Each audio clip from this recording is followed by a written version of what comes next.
আপনি যে এই কাজ করেন কষ্ট হয় না? কষ্ট তেমন হয় না, আবার একটু বেশি হলে তো একটু হয়। তেজা কি মাছ চাষ করেন? হ্যাঁ।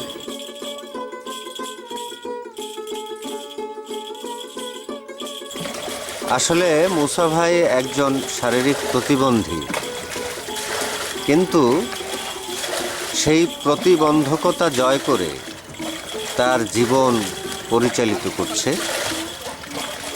বহু গুণের অধিকারী এই মুসা ভাই। মুসা ভাইয়ের সাথে অবসরে কথা বলবো।